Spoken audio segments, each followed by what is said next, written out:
হে everyone, অনেকদিন পর একটা ভিডিও আপলোড করলাম। নরমালি ভিডিওটা আপলোড করার কথা ছিল অনেক আগেই, বাট ভিডিওটা আপলোড দিতে পারিনি।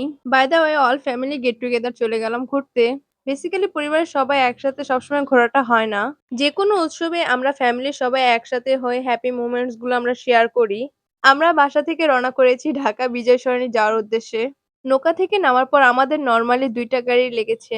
ফার্স্ট গাড়িতে আম্মু আব্বু বসেছি আর সেকেন্ড গাড়িতে আমরা ভাই বোনরা বসেছি। আবিদা বলল আমার আউটফিটের সাথে নাকি আমার মেকআপ লুক ম্যাচ হয়েছে, বিকজ আজ নাকি আমাকে খুবই সুন্দর লাগছে। মেজো ভাই আমাদের গাড়িতেই ছিল, সে ড্রাইভারের সাথে বসছে আর আমরা পেছনে বসেছি। কিছুক্ষণ যাওয়ার পর দেখি আম্মু আব্বুর গাড়িটা রাস্তায় থেমে আছে। জিজ্ঞেস করে দেখি আমাদের গাড়ির জন্যই তাদের গাড়িটা থামানো হয়েছে। অ্যাকচুয়ালি আমাদের গাড়িটা খুবই পিছনে ছিল, আসছিল না তাই। অনেক সময় ধরেই গাড়িতে বসে আছি, রাস্তা মনে হচ্ছে শেষই হচ্ছে না। এছাড়াও ড্রাইভার আমাদের ভুল রাস্তায় নিয়ে গেছে। তাকে বলা হয়েছিল বিজয় সরণি নব থিয়েটারে নিয়ে যাওয়ার কথা। সে ভুল রাস্তায় চলে গিয়েছিল, পরে আবার ব্যাক আসতে হয়েছে। গাড়ি থেকে নামার পর আমরা সবাই একসাথে হলাম। আমাদের এই ছোট বইটা সারা রাস্তায় গাড়িতে ঘুমাচ্ছিল। গাড়ি থেকে নামার পর সে একাই ঘুম ভেঙে ফেলছে। এরপর বুড়িকে নিয়ে হাঁটার ভিডিও ক্লিপ করতে চাইলাম। দেখলাম এত মানুষের ভিড়ে ভিডিওই ভালো আসে না। তারপর আমরা একটু ফাঁকা জায়গায় দাঁড়ালাম, যাতে টিকিট আসার আগে আমরা একটু রিল্যাক্স ভাবে দাঁড়াতে পারি। অ্যাকচুয়ালি আমরা ঈদের কিছুদিন পর আসছি, তাই এত ভিড়। টিকিট কাউন্টে মানুষের মাথা ছাড়া আর কিছুই দেখা যাচ্ছে না। অবশেষে আমার ভাইয়া টিকিটের কাছাকাছি চলে আসলো। বেশ অনেকটা সময়ই লাইনে দাঁড়িয়ে থাকতে হয়েছে। তারপর টিকিট নিয়ে সবাই ভেতরে ঢুকে পড়লাম। ভেতরে এসে আবিদা ভাইয়াদেরকে গ্রুপ ফটো তুলে দিচ্ছে। আর অন্যদিকে আমি আর আমার ছোট বোন একসাথে বসে ভিডিও করছিলাম। ততক্ষণে ভাইয়াও চলে আসছে। আমাদের বাবুকে ভাইয়া বারবার বলতেছিল ক্যামেরার দিকে তাকাও, সে তাকাচ্ছিলই না। এখানে বেশ অনেকটা রোদ ছিল তাই হয়তো। তারপর আমার নব থিয়েটারে প্রবেশ করার জন্য সামনে আগাচ্ছি। মাশাআল্লাহ, আমার ছোট বোনটাকে লাল ড্রেস পরাতে খুবই ভালো লাগছিল। এরপর সবার সাথে আমিও সেলফি ক্যামেরাতে ভিডিওতে আসলাম। এখানে এসে দেখি জাদুঘরের ভেতরে প্রবেশ করার জন্য লাইন ধরতে হবে। এরপর আর দেরি না করে আমরা সবাই লাইন ধরার জন্য চলে যাই। অনেক সময় যাবত আবিদাকে দেখা যাচ্ছিল না। পরে দেখি আবিদা আর ভাইয়া একসাথে ছিল আর আমি ছিলাম আম্মু আব্বুর সাথে। আমার ছোট ভাই ভেতরে প্রবেশ করে একটা নৌকার সামনে দাঁড়ালো। তারপর সবাই গ্রুপ ছবি তোলার জন্য একসাথে দাঁড়াচ্ছিল।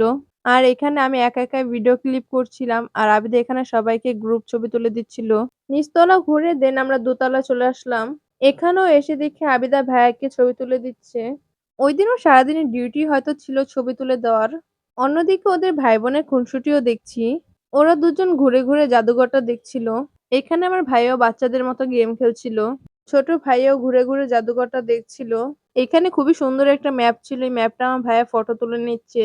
আজকে আম্মুর আর আব্বুর ড্রেসের কালার পুরোই ম্যাচিং হয়ে গেছে। দেখতে কিন্তু ভালোই লাগছে দুজনকে। এখানে এসেও দেখি আবিদা ভাইয়াকে ছবি তুলে দিচ্ছে। এখানে আমি বড় একটা মিরর পেয়েছি, দেন এখানে আমি ভিডিও ক্লিপ করে নিলাম। এখানে সুন্দর একটি দৃশ্য ছিল। 3D গ্লাসে ঝর্ণার মতো পানি পড়ছিল। এই সুন্দর দৃশ্যগুলো আমার ভাইয়েরা দাঁড়িয়ে দেখছিল। আবার নিচে রঙিন সুন্দর সুন্দর মাছ ছিল। এগুলোই আমাদের ছোট বাবুকে দেখাচ্ছিল। এরপর আমরা আবার চলে গেলাম অন্যদিকে। এখানেও গ্লাসের ভেতরে মাছের সুন্দর দৃশ্য ছিল। ভাইয়া আমার ছোট বোনকে মাছগুলো দেখাচ্ছিল। এই জায়গাটাতে আসলে মনে হয় আমরা সমুদ্রের ভেতরে আছি এবং ফিশগুলো দেখতে একেবারে রিয়েল লাগছে।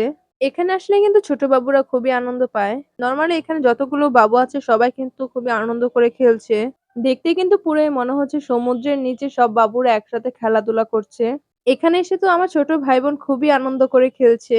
এখানে ছোট বাবুরা থাকবে কেন? আমরাও চলে আসলাম। ছোট বাবুরা একা থাকলে তো হারিয়ে যাবে। বড় মানুষও তো লাগে, তাই আমরাও চলে আসলাম সমুদ্রের নিচে।